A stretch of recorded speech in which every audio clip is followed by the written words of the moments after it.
This skill in Valheim is absolutely busted when you achieve level 100. In this video, I'm going to explain the importance of leveling each of the 20 distinct skills, share everything you need to know about the skill leveling mechanics, and thirdly, give you strategies to level each of them as fast as possible.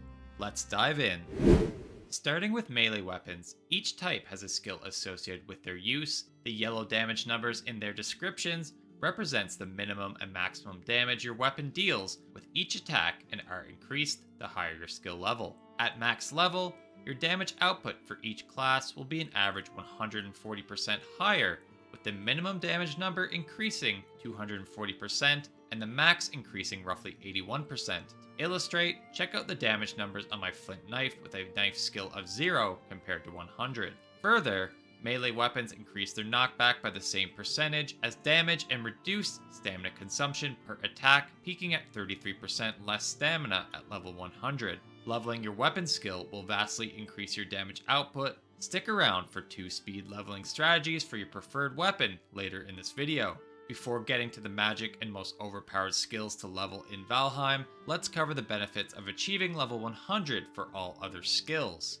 Blocking will provide you with 50% more block armor. Fishing will give you 200% increased reeling speed and consume stamina at an 80% reduced rate. Jumping will give you 40% increased jump force, allowing you to leap faster as well as double the height of which you can jump. Pickaxes, like melee weapons, will increase the damage output and knockback by 140% and reduce the stamina consumption by 1/3. Sprinting and riding, while 2 distinct skills, will both have their sprint speed increased by 25% and have their stamina consumption reduced to half. Sneaking will reduce the initial sneak visibility by 60%, making you more difficult to detect, make you 20% less likely to be detected in daylight, and reduce the stamina consumed while sneaking by 75%. Stamina consumed by swimming will be reduced by 50%.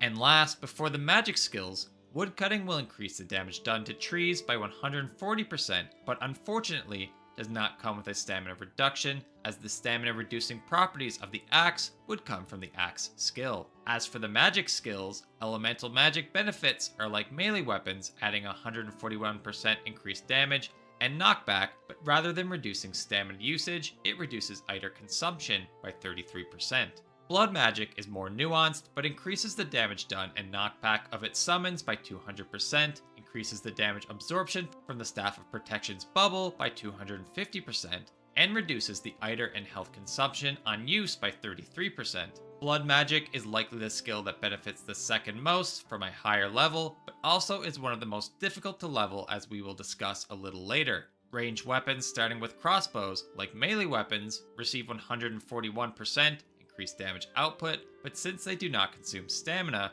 receive a 50% reduced reload time rather than stamina consumption. While this is good, it is nothing compared to the benefits of leveling your bow skill. Like melee weapons, bows get the same 140% damage and knockback increase, as well as 33% stamina reduction, but where this class really stands out is the draw time from a bow absolutely plummets to a reduction of 80% at max level. Combining the increased damage, stamina reduction, and reduced draw time, bow's damage per second values skyrocket the higher your skill level to roughly 7 times the damage at base level. All that said, leveling your skills in Valheim is a challenging and time-consuming activity. Fortunately, I have a strategy you can easily adopt for each skill to accelerate this process. But first, we must cover 3 key experience mechanics for which you should be aware. First things first, each skill requires roughly 20,000 experience points to achieve max level, and getting those points will be no easy task, with each skill receiving only 1 to 3 experience per action. Second, skill is lost each time you die in Valheim, unless you're under the no skill drain effect provided by a previous death. The skill loss when dying is 5% under normal game settings, but can be changed with world modifiers, varying from 1% on casual settings to 100% on hardcore. As an example, if you had a skill at level 20 and died under normal settings, you would lose 1 full level, bringing you down to 19. In addition, any progress you had made towards your 21st level, as represented by the orange bar, will also be lost. However, keep in mind that the fractional skill progress you had made towards the next level is not included in the 5% loss calculation. And third, before we get into strategies for leveling these skills, you must be made aware that the rested buff has a secret benefit, providing 50% increased experience gain despite it not being clearly communicated in-game. This buff will be critical for us in implementing our strategies going forward. Starting with woodcutting, I first recommend you find an oak tree in the meadows of which we will set up our XP farming area. I will explain why we use the oak tree in a moment. Build a small enclosure around the tree, ensuring you make it wide enough so that when you swing your axe, you hit the tree and not the walls of the enclosure. This way, no creatures can interrupt us while we work on our skill. Further, ensure your enclosure has a roof to give you the shelter effect, and place and vent a fire inside to get the fire effect. With the shelter and fire, we will get both the resting and rested effect simultaneously. While these buffs do not stack, we will get the massive stamina regeneration from the resting, as well as the XP gain boost and later item regeneration from the rested buff. With our setup complete, I recommend using the stone or flint axes for 3 reasons. 1. These 2 axes have the lowest stamina cost of all the axes, consuming only 6 stamina per swing, conserving stamina while farming skill progress. 2nd, neither of these axes can successfully damage an oak tree, which is why we chose this tree type. Surprisingly, you can gain woodcutting experience despite not damaging the tree. This way, we can stick with one tree for experience farming, saving us the time moving from one to another. And 3rd, these axes can easily be repaired at a workbench. Ensure your axe is fully upgraded for max durability, and build a workbench for quick repairs when it inevitably breaks. To further maximize your stamina, ensure to eat the top 3 stamina foods you have based on your progression, and pop a lingering stamina mead if you have it to increase your stamina regeneration. With all that out of the way, it's time to start chopping away at the tree. You will only get 1 XP per hit, but with all the stamina regeneration mechanisms in place, there will be little downtime waiting for stamina to return. Before moving on to the next skill, I must emphasize the importance of maximizing stamina regeneration in many of these experience farming strategies. Going forward, I will not explain them in as much detail, but always keep in mind you want to ensure you have the rested buff and prioritize keeping your stamina usage low and stamina regeneration high when leveling your skills. 2nd is sneaking, which gives you 0.05 experience per second while crouched, but jumps up to half an experience point when sneaking while undetected by a nearby creature. The strategy to use here is a simple one, but does require a troll cave with a troll present. Once found, enter the troll cave and place down a fire nearby, again for the rested and resting effects. At this point, crouch to sneak, ensuring you keep yourself around the corner, breaking the troll's line of sight. Simply auto-walk into the wall and watch your sneak skill rise, only stopping to regain your stamina. 3rd is the Pickaxe, which receives 1.5 XP per hit on a rock or ore, not terraforming Earth. For this skill, we will adopt all the same principles as with woodcutting, but instead with a silver vein and antler pickaxe. The antler pickaxe won't be able to damage the vein, but will still give us experience with each hit. Like with woodcutting before, ensure you have all your buffs, and a nearby workbench will be critical for quick repairs as the antler will inevitably break. 4th and 5th, using similar strategies, are the running and riding skills. Each skill provides 0.2 experience per second while sprinting. To maximize our stamina regeneration, like the woodcutting strategy, build an enclosure for protection, but this time ensuring it's large enough to house either a lox or Asfin for riding. Aside from that, employ the same stamina maximizing strategies as before, and sprint into your shelter's wall, rest, and repeat. You can leverage the same shelter for the 5th skill in jumping. The jumping skill will give you half an experience point for each jump, so our strategy will seek to minimize the amount of time it takes you to complete a jump. To do this, you will want to place a floor piece in your shelter at a height just barely taller than the player's height. From here, spam the jump key over and over while standing under the floor piece. The floor piece shortens your jump and will allow you to save time between jumps, maximizing your skill gain. Before getting into the juicy combat skills, the 6th and 7th skills in fishing and swimming are in my opinion useless skills to level in Valheim. Therefore, I won't bother covering them here. That said, I did cover a fishing farm strategy in my fishing guide video, and Firespark does cover a way to level your swimming skill in one of his videos, of which both I will share on screen right here. The 8th and 9th skills are likely the most difficult to level in all Valheim in blood and elemental magic. Starting with elemental, while each staff provides a different level of XP per hit, with the Staff of Frost being the lowest, I still believe it reigns supreme, as I will now explain.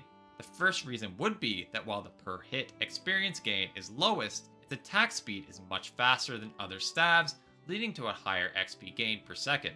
Further, the strategy we will adopt allows us to continuously attack a creature without killing it, thanks to the Stone Golem's immunity to frost damage. Initially, I did think that the new Staff of Fraction could be a new viable strategy, but since it does blunt damage in addition to fire, it will slowly kill the stone golem, making the strategy less viable. To employ this strategy, dig a hole in the mountains and build a platform over that hole. Lure the stone golem onto the platform and destroy it with your hammer, dropping the golem into your trap. At this point, build a fire nearby to recoup your rested buff when it wears off. Note that it needs to be far enough away from the hole as you cannot get rested when enemies are nearby. And of course, ensure you are wearing your best mage armor set, eat 3 of your best Eider foods, and finally, pop a lingering Eider mead and use the Queen's Forsaken Power for even more Eider regeneration, should you have it. With that out of the way, lay into the stone golem as your elemental magic skill flies up.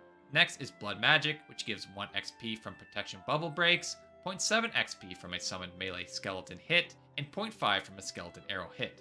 Due to the infrequency of bubble breaks and preserving the lives of your skeleton, I like to employ an archer skeleton strategy for leveling blood magic. To do this, you will want to find a Great Dwarf spawner and build an elevated platform at a distance far enough away from the spawner where the archers cannot destroy the spawner itself, at which point, hop on top of the platform and summon a skeleton. The summoned skeleton is random, so if summoning a melee skelly, enable PvP and kill them. Continue summoning until all your skeletons are archers. The last step is to build a small treehouse for yourself between the spawner and your skeletons. You want to be close enough to draw the aggro of the Grey Dwarfs and your summoned skeletons such that, as the Grey Dwarfs approach you, they will come into range of the skeleton outpost. This strategy is excellent as once set up, you should be safe to completely AFK. Before covering the melee skills, make sure you get 30% off server hosting with that host using my link in the video description. For the melee weapon skills, I have 2 strategies you can employ. Generally, you receive 1.5 experience for each time you hit a creature with your weapon, except for the spear, which receives 2.25 per hit for its primary attack and 1.5 for its secondary. The first and best strategy I will cover is unique in that it does require you have a partner to play with. For this to work, both you and your friend must first enable PvP in your crafting menu. From there, build a small enclosure of which both you and your friend can fit, but small enough where you can each set up with a wall behind you to keep you in place. Your friend will want to equip the strongest shield they have, and you will want to equip the weakest of the weapon class you are leveling. Remember, damage dealt does not matter, just the number of hits we get in. For this reason, you don't want to stagger your friend, so weaker weapons work best. Keep in mind all the same rules apply with respect to maximizing your stamina as discussed in the woodcutting section of the video. With that, wail away with your weapon and see your skill levels fly up. What is special about this strategy is that it is also the best way to level your blocking skill, as with each hit of your weapon, your partner is also blocking, and like melee weapons, your block skill increases with each block, but unlike melee weapons, only provides 0.5 experience per block. Whenever you are ready to level your blocking skill, simply swap places with your buddy. However, if you do not have a partner to work with, I do have a backup strategy that is not nearly efficient but still works nicely. In this case, you will want to find a Grey Dwarf spawner like how we did for our blood magic skill. Again, make sure you are using the weakest of the weapon class and ensure you have your rested buff active for the XP gain. Smack the Grey Dwarfs as they spawn, but make sure to avoid destroying the spawner itself. You can make this a bit easier on yourself by digging a hole out from under the Grey Dwarf nest to funnel their spawns into a tight space. If you are curious, I cover how to set up your own Grey Dwarf spawner in this video right here if you want to check that out. For ranged weapons, you can use the same 2 strategies as for melee, with again the partner strategy working the most efficiently. Unlike most melee weapons, however, for bows, I do not recommend you use the crude bow, but rather opt for the fine wood for increased accuracy, reducing the amount of missed shots. Bows gain 1.5 XP for each enemy hit, and crossbows are reduced 1 experience. Crossbows are one of the slowest skills to level in Valheim due to their long reload time and low XP per hit.